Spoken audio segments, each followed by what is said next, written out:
Try talking? Try talking? Oh, yeah, let's go. So, my animator apparently gave me an update, and I can talk now. Let's see what other features we have here. And I'm animated. I used to be a drawn-out stop-motion slideshow character on a whiteboard, and now I'm animated, like in an actual computer. Shh, calm down. I know your animator gave you a lot of updates, but we gotta get on with the videos today. It's only for the better. Okay, fine, I know. I'm just so excited! Now that I can talk, I have intro ability. Hello, everyone, and hi. So, remember that stop motion animation earlier? Yeah, well, I'm past that now. It's Angles Part 2 Animated Edition. Let's go. Let's get it on. Okay, let's see. First up here, we have right angle. A right angle is exactly 90 degrees. Many types of other angles are based off right angles. Some examples of this are obtuse angles and acute angles. And hey, want to get good grades? Here's a little way to cheat on your test. Most of the time, when right angles are drawn out, there's a little square at the vertex, which marks that it's a right angle. And although this may not always be the case, it's definitely a good tip, because most of the time it is. Next up on the list, we have obtuse angle! Remember how I said during the right angle example that a lot of angles are based off right angles? Well, that's exactly the case for the obtuse angle here. You see, an obtuse angle is an angle anywhere more than 90 degrees. Yup, even a 91-degree angle. An example of an obtuse angle is shown above. As you can see, it is so much bigger than a right angle. But it doesn't always have to be that way.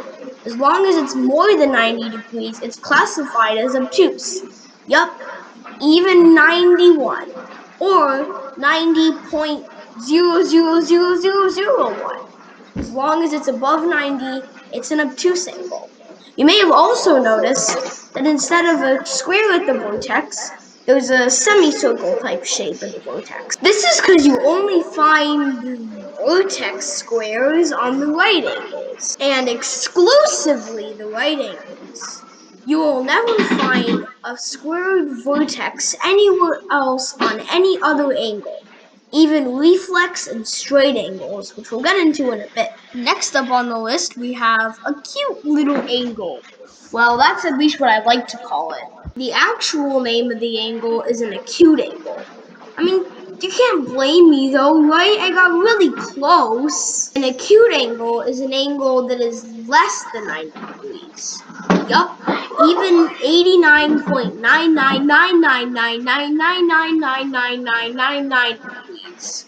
Just like with the obtuse angle, yet opposite, as long as it's under 90 degrees, it's classified as an acute angle. Oh yeah, and as you may have noticed, no special vertex shapes here. And just like I said earlier, I promise I was doing that on purpose, think of an acute angle as a cute little angle, and an obtuse angle as, well, a big angle. Again, an example of an acute angle is shown above. Okay, next up we have a pretty interesting angle that is both rare, useless, and very useful at the exact same time. You actually may not know about this one, but for those who do, I am, of course, talking about the straight angle. Now, remember how I said any angle that is above 90 degrees is an obtuse angle? Well, you see, I was kind of wrong about that. It gets really complicated when an angle goes over 180 degrees. So having a straight angle may seem pretty useless, right? Like, why is it even considered an angle? Well, on the inside, it's very useful when measuring angles. And although, yes, technically what I said about obtuse angles being anything over 90 degrees is true, if you exceed 180, You'll get another type of angle called a reflex angle, which we'll get into pretty soon. A straight angle is exactly 180 degrees. And similar to the right angle, a lot of angles are also based off straight angles. That means an obtuse angle is an angle anywhere over 90 degrees but under 180 degrees. An example of a straight angle is shown above. Okay, so hopefully now you have a pretty good understanding of a straight angle. So let's move on to even more complicated stuff. So let me now introduce you to the reflex angle. Now you may look at this and be like, oh, well that's just an upside down acute angle. Well, it's a little more than just an upside down acute angle. If you didn't already notice, the vertex circle is on the outside of the acute angle. This makes it more than 180 degrees, therefore nowhere near an acute angle, yet a reflex angle. An example of a reflex angle is shown above. A reflex angle is an angle more than 180 degrees, yet less than 0 degrees.